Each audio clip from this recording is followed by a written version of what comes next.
welcome to the Final Point podcast with your host, Adriel, me joining you guys.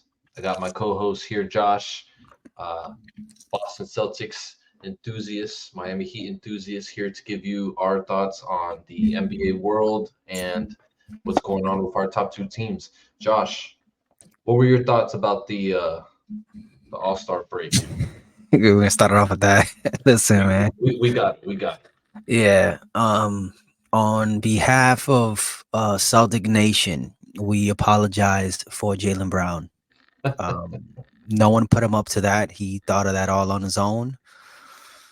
I really wish he would have maybe wore his college jersey or his high school jersey to not claim the Celtics because that was a disaster. Um, I knew going into it that Jalen Brown was probably gonna probably maybe have some like strong dunks, aggressive. But I did not know that was gonna happen, guys. That was bad. I I thought maybe his creativity would kick in and he would kind of do something creative that no one's ever seen before, and maybe we could be like, hey, at least he tried, but he didn't try. He wasn't creative, and that was a fucking disaster. I'm with you on that point where I thought he would be at least there would be some, entertaining dunks from him. But honestly, what we got was, and I agree with the Indiana crowd when they were watching it, it was pretty lame. It just felt corny, lame. I don't know. There wasn't anything to it. You know what I But mean? How it's been in the past. right, but just to be fair, Obi Toppin's brother wasn't any better. Okay, I agree. he wasn't any better. He showed out, I guess, for for what he did. But I this is what how I feel. The last like I would say maybe I'd probably say 4 or 5 years of All Star breaks have been really bad. It's like every year it gets worse and worse and worse. The only thing that really catches fire every year is the 3 point contest that everybody enjoys. But I mean, the skills challenge, even the Rising Stars challenge wasn't as bad as I thought it would be at first. Yeah, no, I've always enjoyed the Rising Stars Challenge. The 3 point contest is great because it gets to these players get to showcase their shooting, and it's not as easy as it looks. Believe me. So don't get rid of that. But something has to happen with that dunk contest. There's no way we can go through another year of that. That was pretty bad.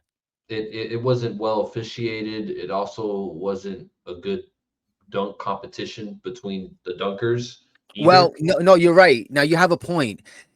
I think part of that atrocity was the judges. If you remember that year that one of the greatest, no disrespect to Dominique or to Jordan, but the greatest slam dunk contest was that featured Zach Levine and Aaron Gordon.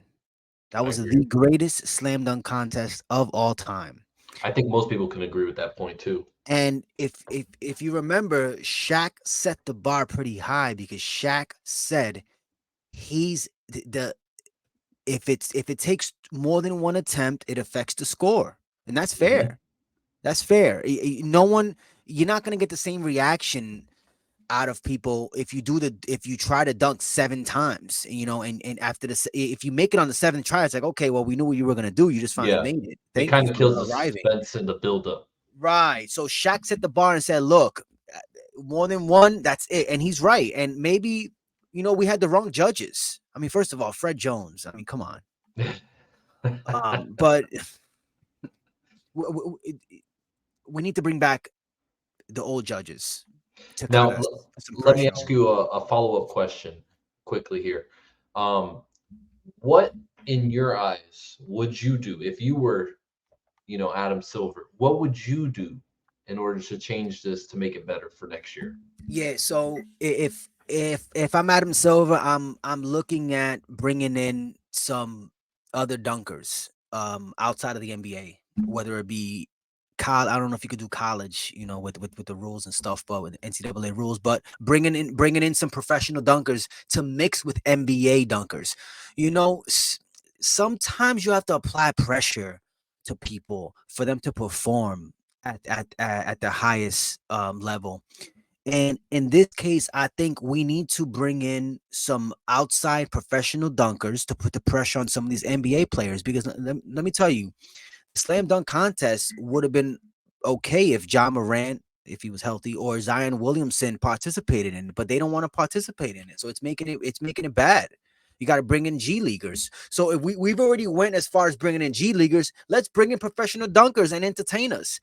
The slam dunk, the All-Star weekend this season was in Indianapolis. Um, I don't know if you That all that's have that that's it, but basketball country right there. right. I'm in Chicago right now, so I was gonna go check it out. They wanted $5,000 for some tickets. Now, if I would have paid $5,000 to watch Jaylen Brown uh attempt to do a D Brown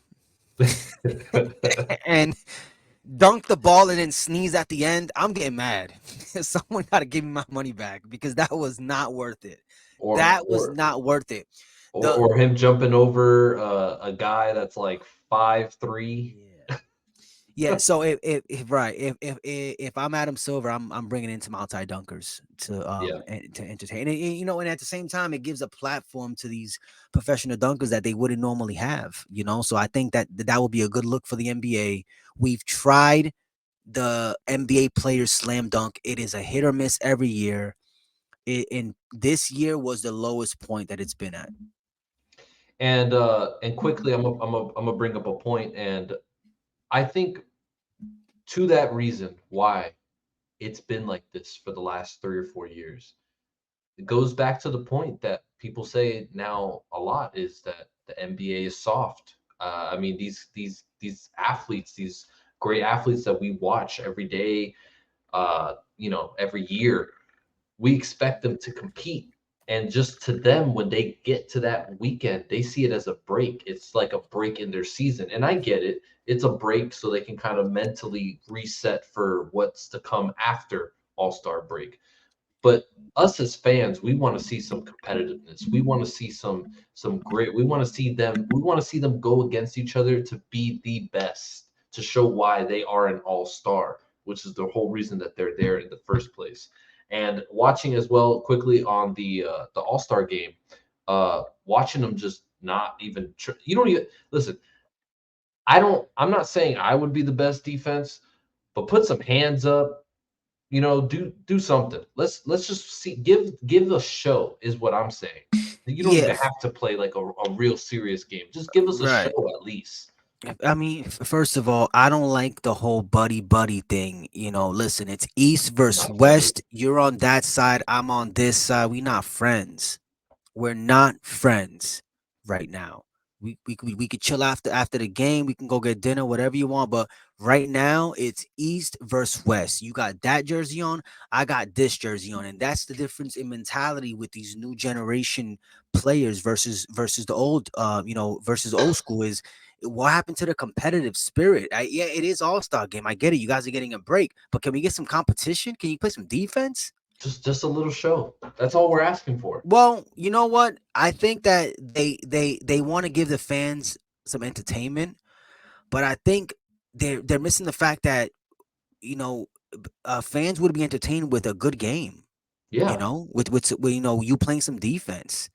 Actually, play some defense and these wide Well, open dunks. You got oh, Jokic and Doncic on the same team. Let's fucking run some plays here, guys. yeah. Let's see a Not Luka not Jokic pick and not roll. just tip tapping the whole time all the way to the Nobody basket. wants to see that shit. It's And like, I feel like they knew it too because they were laughing about it the whole of time. I feel like course. they knew. And Yeah. watching Oscar Robinson's reaction the whole time was priceless as well because I can see what he's thinking watching the game. I know what he's thinking. Uh, They had the right idea when I believe it was last year when they did the Kobe a tribute where you had to reach a certain amount of points. I think you should get to that. I think they should put back in the where you have to get to a certain score. I think that created some competitiveness, and as fans, you're like, oh my God, they have to get to 30, like whoever gets to 31st. I like that idea because just letting them play it just doesn't work, man. It Yeah, doesn't work. yeah, of course. Yeah. Let's go ahead and move on to our next topic. Let's talk about some teams that are catching fire right now. Teams that we think, now with the All-Star break done, seeding competition comes into play. Josh, tell me your teams that you off the top, think are gonna outperform right now after this All-Star break. I anticipate, one of the teams that has fascinated me since the beginning of the season, just because of how they're constructed, and if they can just kind of if they can get it together, is they can kind of put a little run into the playoffs. Perhaps maybe, even a first round win would be the Orlando Magic. Banchero and Wagner. That duo. I think they can really make something happen. What they have going on in Orlando is special, and I think that right now it's too premature to say that they'll. Obviously they're not contenders. But I think that if they can get it together, they can put a nice little run here, and beat some teams, and at least get the seventh or sixth seed, and maybe even upset a first round. They have the pieces in place to do that. So I'd be looking out for the Magic to make a nice run here coming out of the All-Star break. Surprisingly that you say that. The Magic were also my pick. Were they really? And Yes, listen, really. that's no bias. I know. I used to live in Orlando. Trust me, I'm not a Magic fan. I'm a basketball fan. And I see what they're doing down there. They made some great picks recently in the drafts. They got something cooking in Orlando. The only thing that does concern me about Orlando is their consistency of shooting. It seems sometimes if they don't have the shot, they're hopeless at that point. But I think with what they have accomplished this season and with their defense, I feel like they could maybe they I think they could surprise us. And I think that fan base really needs that. Also from a guy that's currently living in Orlando right now, but I'm not a Magic fan. But I root for them. I do root for them because I have seen so many people, loyal fans from Orlando, who have just desperately wanted at least some type of winning example. And right now, this is the best thing for them. So I would like to see where they end up. Secondly, my giant since the beginning of the season, in my opinion, Indiana has looked very interesting. I want to see where they end up. I feel like they're going to be the dark horse in the East, if because they just play at an amazing pace, and I feel like that pace can really disrupt some teams during the playoffs. However, playing at a faster pace during the playoffs is not usually a good thing because in playoffs everything slows down. So I'm just interested to see where the Indiana Pacers and the Magic land during all this. Yeah, this Indiana's a good pick. Obviously they won that midseason tournament, so they're obviously a good team. Another team to look out for is the Cleveland Cavaliers. But unfortunately for them, I'm going to tell you what's happening with the Cavaliers. This is my assessment of it. Unfortunately for them, they have a problem, and that problem was clear as of recent as a couple weeks ago. Darius Garland was injured. Mobley was injured. And what you saw was Donovan Mitchell playing point guard. Not only playing point guard, but scoring also as a point guard. And you surround Donovan Mitchell. You put a good center there. All right. He has a good center. I always forget his name, the guy with the afro. Jared Allen. It's Jared Allen. I'm sorry, Jared Allen. They have the perfect team.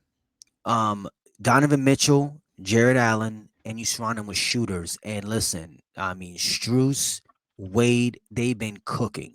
Even Okoro is they put together this 10-game stretch. They're 9-1. They put together a stretch where they were beating teams and it wasn't even close.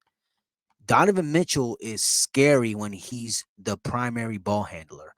And I don't know where the Cavs go from here.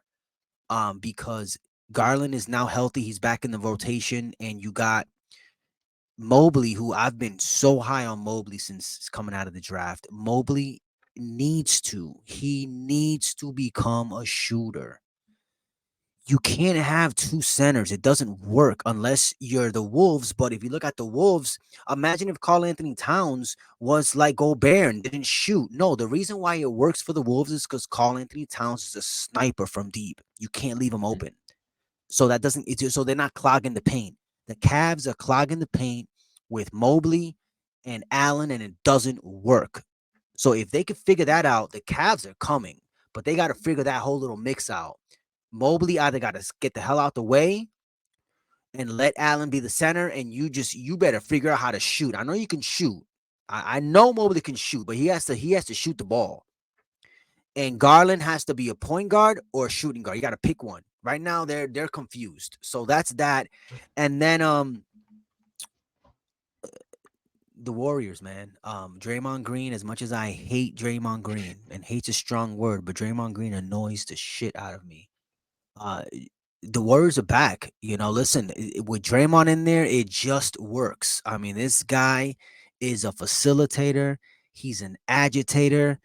He's a competitor. He gets it. This Warriors team feeds off of Draymond Green's energy, and you can see it. And unfortunately for my guy Klay Thompson, he's on the outside looking in. He's just not getting the minutes. I'm gonna mess up his name, but Podolski is taking all his minutes. And I don't know if you can say that. I don't even know that's the way you say his name. I can't even say it right. But I'm with the Polish Mafia, and I'm sure he's Polish. This guy gets it, okay? And he's taking all of his minutes. He's playing more hard too. Yeah, dude. He's knocking down the shots. You got Kuminga playing good. I look out for the Warriors, man. I hate that because I don't want the Warriors to get another sneaky little championship on us. They snuck up on everybody last year. They keep. The year before they sneak up on people, just like the Heat, right? You're talking to someone, having a conversation, and bam, from the back they just smack you right in the back. You don't even know they were there. That's what the Warriors do. I think as long as Denver's out there, I don't think they have a chance. I don't know, dude. I don't know. It's just don't seems doubt like the Warriors, man. It just seems like Curry is amazing. He is, but it just seems like Denver is the team to beat. Like if you can match up with Denver, you have a shot. And I honestly don't know if now that you say that. Okay, you know what? We weren't going to get into this, but let's do a quick side tangent on this real quick. Denver's not winning it this year. Unfortunately for them, Denver's not winning it. The Clippers finally got their shit together, and I was one of them. I said the James Harden experiment is not going to work in LA. I said the same. They're going to ship his ass out the minute they can, and guess what? I'm a James Harden hater. Yeah, but dude, you got to admit it's working. Oh no, I James Harden has figured it out, and that's Ty Lue's right. They have a good rotation going on over there right now. Ty Lue has figured it out. Kawhi and Paul George are playing off the ball. PG kind of seems a little like he's not really engaged in the offense sometimes. I don't know what that's about, but you guys have Paul George there.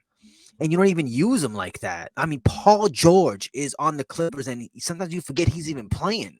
I feel like he's kind of pacing himself for this offseason. For what? Why is Norman Powell taking all the shots? Because I'm going to tell you why. And this is what I mean that he's pacing himself. Come playoffs, you're going to see. Playoff P. This is my prediction for them, at least. That's a real thing, playoff P? Is that a real thing? It's not even about that. Honestly, I just think his usage is going to go up once the playoffs happen. They have all these offensive weapons right now in the regular season to get him by. And as he ages and gets older, they're going to wait. The same thing kind of like how Miami does. They're going to wait until they get to that point. And best believe he's going to be the first man to take that shot. It's either going to be him or Kawhi, of course, because they're the two best players on the team. But you're going to see his usage go up. I guarantee it in the playoffs. The Clippers will take the Denver Nuggets out. It's a very interesting matchup, and they're my dark horse for the West this year Yeah. as well. So, And the Minnesota Timberwolves will take out the Clippers, and it'll be the Minnesota Timberwolves and the Boston Celtics, and we can just end this show right now. Thanks for coming, guys. not if Duncan Robinson has anything to say about this. But so let's go ahead and move on to our next topic. This is more of a personal topic, but this is our picks, our predictions, our aspirations for our teams this season and going on to the playoffs now in April. Josh, now I'm going to give you a pretty good question here about your Celtics.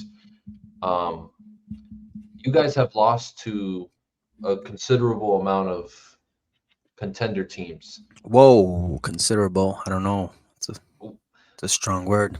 A bit aggressive. So I only say considerable only because of some playoffs that have passed in the past. But anyways, what do you think is different now about your Celtics this year, and what do you think their performance in the playoffs is going to be this year? You know, I'm hoping that these are not red flags.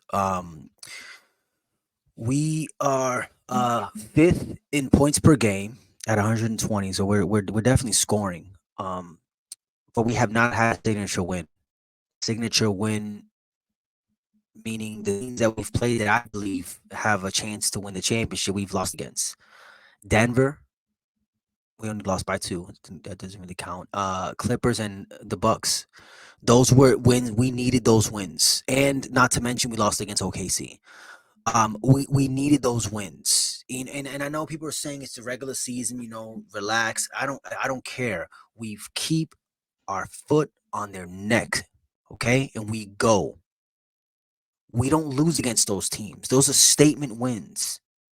Okay? The Celtics need those type of wins. Not so much for them, but for me. I need to know that we can win those games. It's a selfish thing.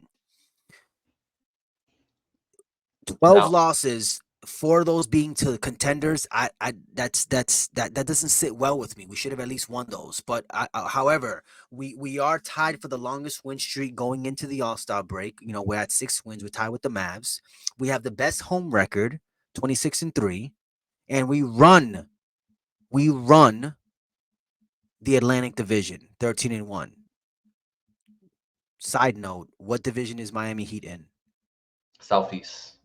Okay, you're lucky you're not in the Atlantic Division. We're always number 1 in our division just because who we got in our division. We run the Atlantic Division at 13-1, and listen, it's from here on out. There's no time for the bullshit. Okay, we had these past 2 seasons we've come close. There's no time for the bullshit. Okay, let's get our shit together. This is when it starts. This fucking podcast is about to get good.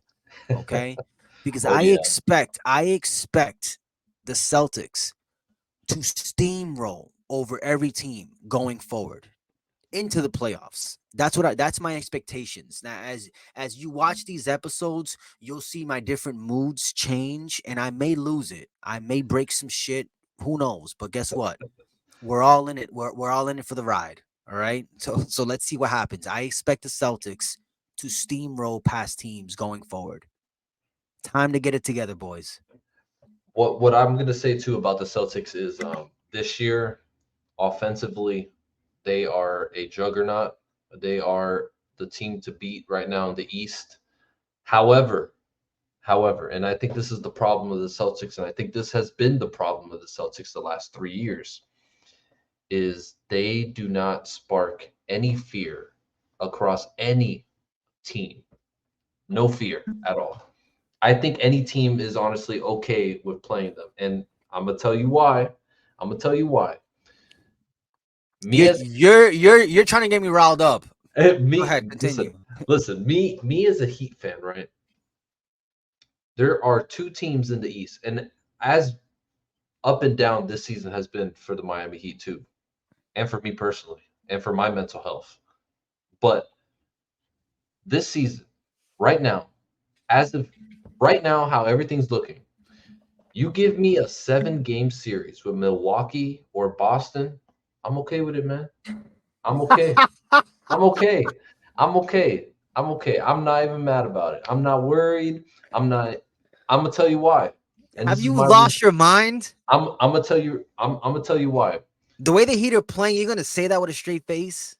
And You know and this this is. camera's on. This thing's I know. recording. I know it's recording because You I'm have gonna lost your mind. I'm gonna come back to this I'm gonna give you a podcast chance in to the take it back. Go future. ahead. But what I'm saying is this season with our roster right now constructed, we are way more versatile than we were last year. We made the finals last year in a very surprising run that I didn't even personally think, because I remember telling you last year in the middle of the season, "Hey man, I don't know what's up with them. I don't know what's going to happen." However, this year with how Bam has been playing, with the capability if we have a healthy Tyler, another 20 point per game starter with Terry, who's not out for the season, who's week by week right now, with the emergence of Jaquez, with the emergence of Jovic. These are some pieces that can take you over the hump now. We now have a starting line, and also I can't believe I almost skipped this point with the reimagined game of Duncan Robinson this season, that now he actually has a dribble, who can distribute, who basically sometimes plays as a point guard for us. Um, this team is battle tested, has been there before.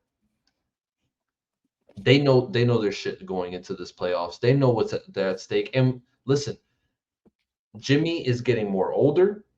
I honestly think we maybe have a year or two more at most of Hold on. playoff Jimmy. So this is the time right now. This is Okay. the year. Do you think that sitting at 30 and 25, that's the record, right? 30 and 25. Hmm. Is that your record right now? Okay. Do you think there's a good chance that the Heat may miss the playoffs? And if so, can we put all this culture talk to end? Can we just lay it to rest? If the Heat can we make a deal? If the Heat don't make the playoffs, if they don't make the playoffs, can we put this Heat culture shit to rest? Because they have almost the same team, you know, and I don't want to hear shit about, Max Strus and, um my boy out in LA, Gabe Vincent. Those were G leaguers before the season even started last year. So that's we're not even counting that. You have the core three, and you have a stud in the Mexican sensation that is Jaime Jaquez. Okay, I think there's a mural in the south side of Chicago of him already. The down in Little Village, they got a mural of Jaime Jaquez. All right, this guy is an international sensation. You guys got lucky with him. You have the core. You got Jaime. You got Robinson. You got most of the pieces together. If you guys miss the playoffs, can y'all just shut the fuck up forever? Is that I will. possible? I At I least for will. 2 years. I'll say if they miss the playoffs, they're gonna blow it up. I think I think so too. they're gonna blow it up. I think Pat Riley will not stand for that. I think that Even I solidly believe, even if we go into the playoffs next year, there's gonna be they're gonna move some pieces, some big pieces. Next year, I do believe that either if we make the playoffs or don't. However, I do think we're going to make the playoffs just because our schedule coming up now. We got the Pelicans, Kings, Trailblazers. Uh, we play the Nuggets as well Thursday, but we're going to obviously lose that game more than likely. But then it's Jazz and Pistons. So I think we can. This is an opportunity now that we're going to rack up some wins, move up on the standings. I I think they're going to be a solid at fifth seed at best. If Philadelphia doesn't free fall right now, they can Philly's maybe. out.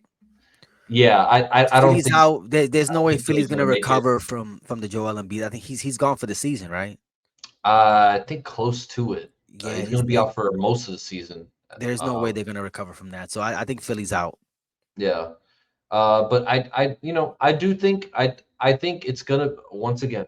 I think it's gonna be an Eastern Conference Final, Miami and Boston, to duke it out for 7 games, all over again. I think it's gonna happen again, and it's great, and I hope it does because it's great basketball, and it's a great playoff rivalry that happens every single year, and I love it.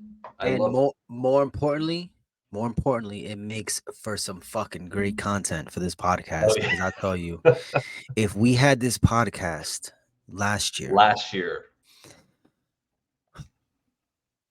gold. after some of those games, I tell you, I don't know what would have happened. So unpredictable.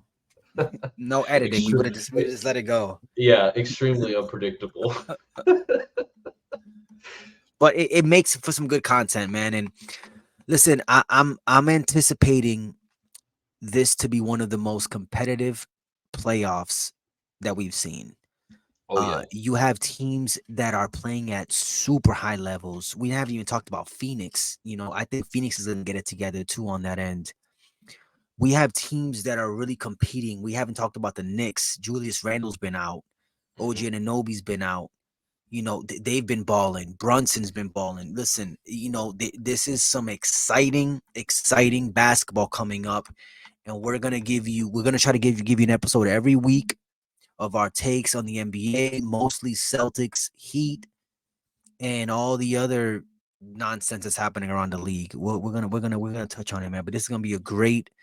I'm looking forward to the second half of the season. Yes, sir. We're definitely some great basketball coming in. I can't wait to sit here and talk about it because honestly, this has been one of the best years of basketball. I think that we're currently watching, and I can't wait for those playoffs to hit already. I'm already over the regular season. Let's just jump into the nitty gritty and watch some real competitive basketball happen. But this is all that we have for today's podcast. Thank you guys for watching. Comment, like, and subscribe. Let us know anything we need to improve, and let us know your thoughts down in the comments. Thank you guys. Good night. All right, guys. Peace.